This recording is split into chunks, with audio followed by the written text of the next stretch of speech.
Brian Norman Jr. stops Giovanni Santillan. Wow. I can't say I didn't see this coming. Santillan was coming off of a spectacular performance against Alexis Roca. But the problem with this Brian Norman fight is that Brian Norman's hands are significantly quicker on the inside, and they both fight in a very similar fashion.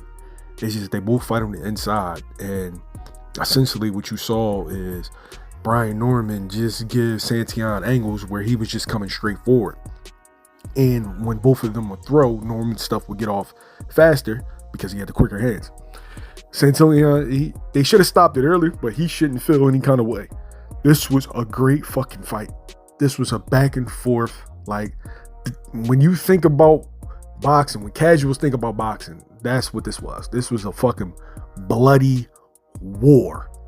Both fighters stood tall. Just Brian Norman was the better man that night. And I did an interview with Brian Norman and his father ahead of the fight, and they said exactly what they were going to do, and they stood on business.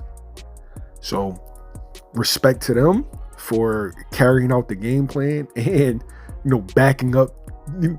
They backed that shit up. They talked a lot of shit and they backed every bit of it up. Credit to Santillan for just being a warrior, man. He got knocked down, clearly a broken nose, and he didn't take a step back. Now, do I think he should have approached this a little bit differently? I feel like he should have boxed more, because I know he can box. And ever since he's gotten Robert Garcia, he's been a come forward, seek and destroy fighter. But I felt like in this particular situation, that was to his detriment. But now it brings up a very, very interesting situation. Brian Norman has spent enough time in Philadelphia as one of Jerron and his sparring partners, and he's come up when he's had camps and needed sparring or whatnot. But now he will be the WBO welterweight champion, so congratulations to him. But it kind of sets up a potential unification bout between him and his sparring partner Jerron Ennis. And so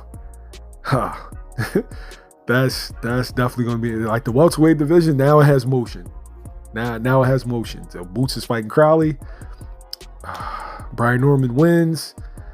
Stanionis and Barrios came back. I'm looking forward. Once Crawford drops them belts, man, it's on and popping.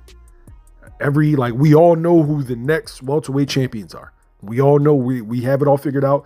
Now here comes the unification bouts.